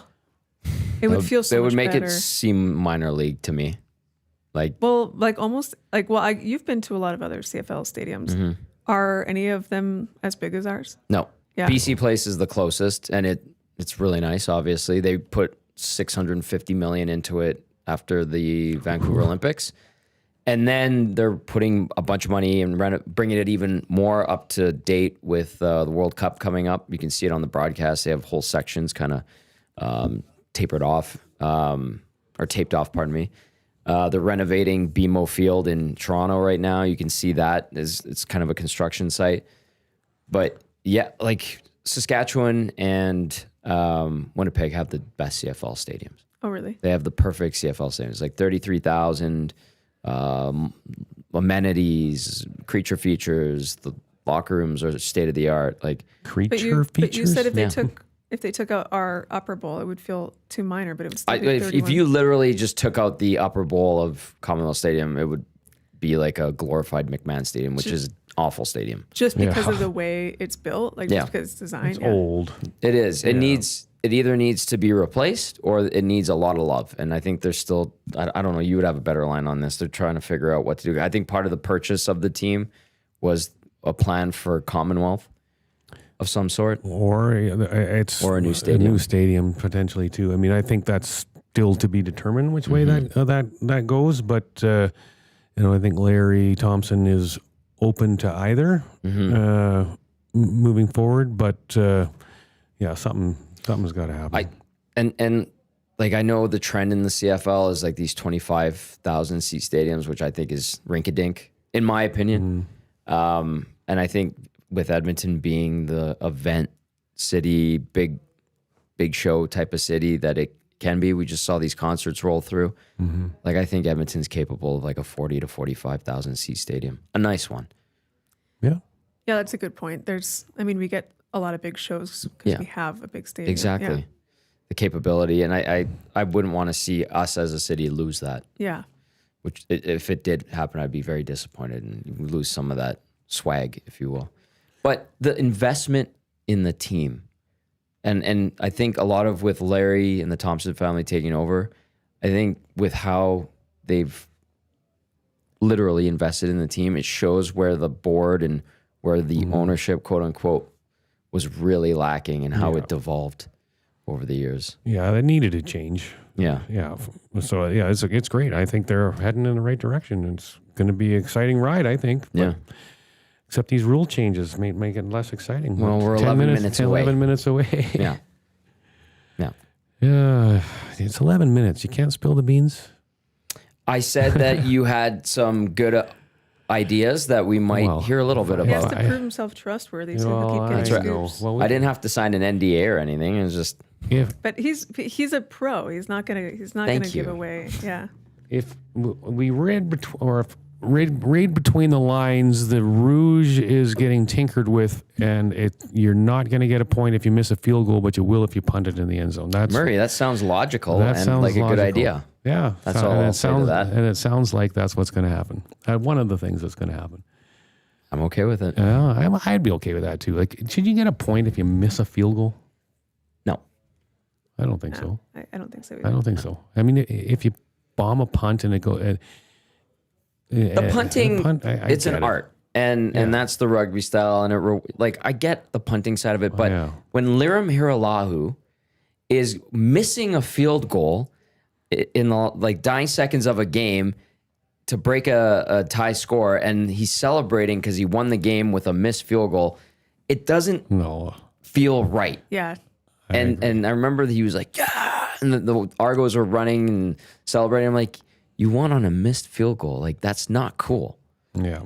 Yeah, it's almost like don't celebrate that. Oh, they were celebrating like.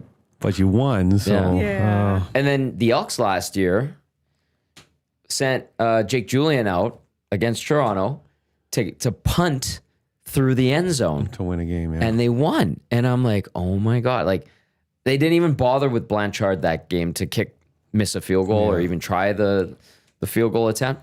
They just went, Jake Julian, we need you to punt it through the end zone. And he did. And I was just like, okay, well, I get it. That is within the rules, and it did just happen. I think there's more, I have more respect for doing it like that than the missed field goal. But still at the same time, like, if I won that way, I'd be like, I guess. I don't know. It's a bit silly. Thank you. Yeah. Yeah. Yeah. Do you watch more NFL or CFL? Probably equal. Okay. I was going to ask, because so many people my age prefer the NFL. What are the pros of both leagues for you? Watch as a viewer. Watching the game.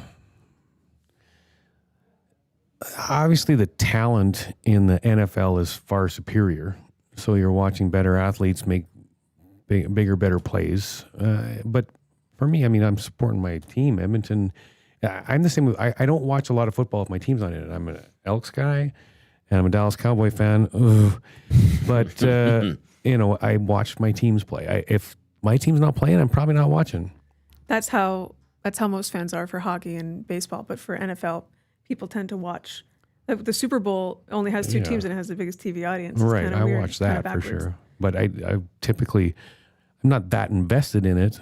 But from a game perspective, or maybe you could compare college to like NCAA Div 1 to the CFL. When you're watching the game itself, what makes a game engaging in that context versus the CFL? Aside from your team, like just Like NCAA? yeah. I'll just say it. vibe. It's like people have said NCAA teams could beat CFL teams. There's not a chance in No hell. way. No. There's like 5 good players on every college team, and the rest are just like okay. But the tradition, the school pride, vibe, yeah. all of that is what makes NCAA the big show that it is. Was it Virginia Tech last year? They play Enter Sandman when the team's about to come out of the tunnel. It's cool. And the whole crowd is like doing like That's a that vibe. was Yeah. unbelievable. Well, you I'm went to like, wow. UCLA USC or USC. Yeah. Sorry. You went to USC? Yeah. Oh, Yeah. Yeah. Did you go to a blasphemy. Trojans game? all the time. I Yeah. had season tickets. Yeah, so you would know. It was fun. Preaching Yeah, to but the I'm choir. just curious, like what, like for you guys watching, what you like more. I like NFL and CFL. Like I don't watched watch the college? Cardinals yesterday. College NCAA, like it's neat. I'll put it on as background noise. If U Sports on, I'll also put it on. But yeah, I like we're never getting an NFL team, and so I like the CFL. I like that we have a pro team, and When you compared to like what makes a CFL game engaging to watch? you always have a chance. Yeah, more passing. Yeah. Because it's 3 downs instead of 4 downs. So it's way more passing, which is exciting. Yeah, that's an interesting question. I mean, I just love sports. I just love my watching sports. It's entertaining. I don't watch much other TV if it's not sports or anything like that. So I mean, that's my entertainment, I guess. But again, both are entertaining in slightly different ways. But yeah. Okay, we got a minute left. Jolene, what's cooking for you? What have you been up to? What am I? Well, I've got a curling story coming out. No Excellent. surprise. About Corey Morris, who won silver with Cheryl Bernard at the Vancouver Very Olympics. cool. So that'll be out this upcoming week. Interviewed her. I love her. Where will we be able to That'll be on see the it? Curling Canada website. Excellent. Yeah. Good. Yeah. Murdog? Well, just a few more weeks left golf. I'm going to try to get a few extra games in myself. But then buying show season's upcoming, so I go to Montreal in third week of October, and then Calgary the week after that to buy everything for the pro shop for a couple of years. So Excellent. or for 32 next year. waist and size large shirt and jackets. Just get you if it whatever. happens to wind up in your bag with some extra stuff. Yeah. Well, we don't get it now. We have to order it now to get it delivered in like March. Oh. So yeah, Okay. you have to I'm wait a just long saying. time. Yeah. He'll be ready. I'll be ready. You'll be ready. Well, That's right. As you're 40, you might be 34 pants. You might gain a little. No, because we're activating. We're activating it. Building muscle. Fit and limber. That's All right. This has been great. Jolene, congratulations on the Emmy. Thank you. Yes, amazing. Well done. Thanks for having me. Great tap. We'll have you back as Thank you, always. You're one of everybody. our favorite guests. Murray, we'll see you next Monday for sure. Maybe You catch you at the better believe football it. game on Saturday. Yeah, I'll be there. I'll be at both. Hey, okay, bring the vibes. Yeah, you won't I be there won't be. unfortunately, I but know. should be fun with the Riders coming to town. But big announcement coming up from the CFL in about 5 minutes time. That's going to do it for the EST Hangout, brought to you by Sentinel Storage. For Jolene Latimer and Murray McCourt, I'm Tom Gazzola saying thank you for watching. Thank you for listening. Coming up next, it is the Lock Shop. They're going to be all over the big announcement from the CFL. Ciao for now. Let's go. There you go, right in front of the camera. First-time guest, long-time listener, fan of the original draft commissioner. Welcome to the EST Hangout presented by White Claw Hard Seltzer. The difference is clear. Matt Awanek, Tom Gazzola with here. Joining us today,